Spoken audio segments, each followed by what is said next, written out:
what's up everyone? Welcome to this video and welcome to my channel. In this video, I'm going to be going over the best filming settings for FPV. There's quite a few videos out there about how to build FPV drones and get them all set up, but as far as like the best way to film the best videos, there's not much out there. So by far the most important thing for getting really good FPV footage is to absolutely obliterate the like button down below.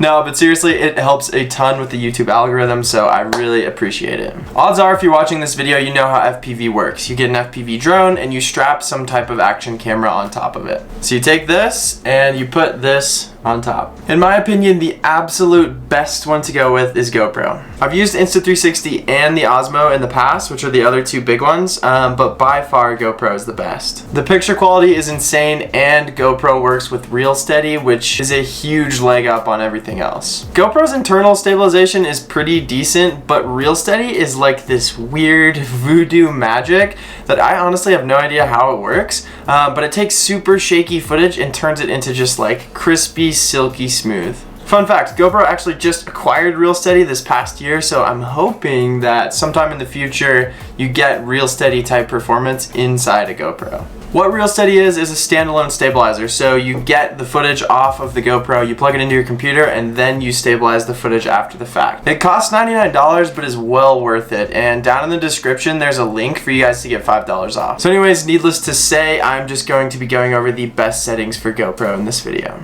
I actually filmed this video for my FPV course, FPV Academy, like earlier this year, but so many of you guys asked for this, so I thought I'd put it out on YouTube as well. If you're interested in checking out FPV Academy, it's a step-by-step guide on how to get into FPV, and yeah, it's down in the description. Finally, onto the settings. In my opinion, the best cameras out there right now are the Hero 9 and the Hero 6, and the main reason for that is their compatibility with Real Steady. I used the Hero 8 up until a couple months ago, but as soon as the Hero 9 came out, I switched over. The Hero 9 is the best quality that I've ever seen in an action camera, and then the Hero 6 actually is really good, and it's a little bit older, and you can shoot 4K 60 with Real Steady. So those two cameras are the ones I recommend. As I explained before, the reason that I'm so focused on Real Steady compatibility is just because it takes your footage to a totally different level. Just for an example, I'll play two different clips. One does not have Real Steady and one has it applied.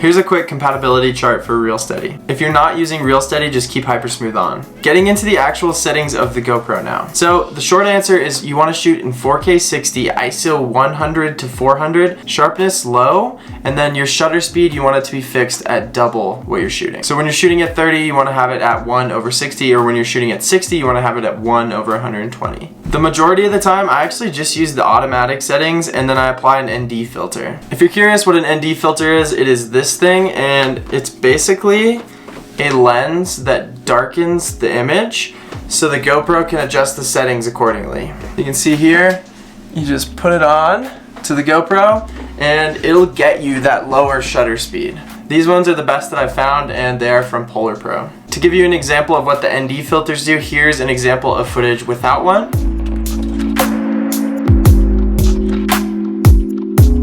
Here's an example of footage with one. So as you can see, all the edges, there's just this really nice motion.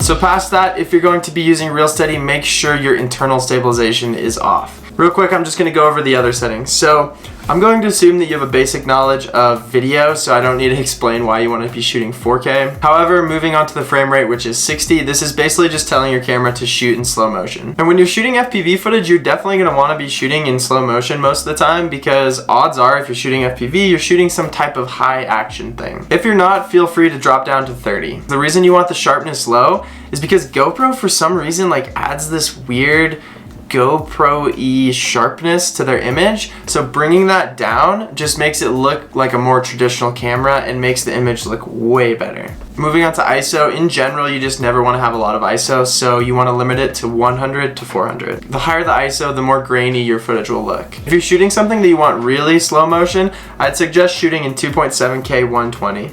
That's twice as slow as using 60 FPS, so 1 second of filmed footage can stretch out to about 5 to 6 seconds. But just remember to check the compatibility chart with Real Steady again. All the other settings, the ISO, the sharpness, all of that all stay the same. I know this is a lot of information to just digest, but I promise you, it's super simple. Once you go out in the field and use it a couple times, you'll just start to understand it and it'll get really easy. To break it down into more simple terms, here are the exact settings that I would use on my GoPro if I was going out on an FPV shoot right now. So this is with the Hero 9. I'd be shooting 4K 60 wide. Make sure your bit rate is high, ISO 100 to 400, sharpness low, and then I'd throw an ND filter on. Lastly, I'd just make sure that stabilization is off, then I'd hit record and I'm good to go. Alright, so I hope that clears things up for you guys. That's it for the video. Leave a comment down below what you want to see next on my channel, and don't forget to absolutely obliterate the like button down below. It honestly just helps my channel a ton, but that's it for the video. Thank you guys for watching. I'll see you on the next one.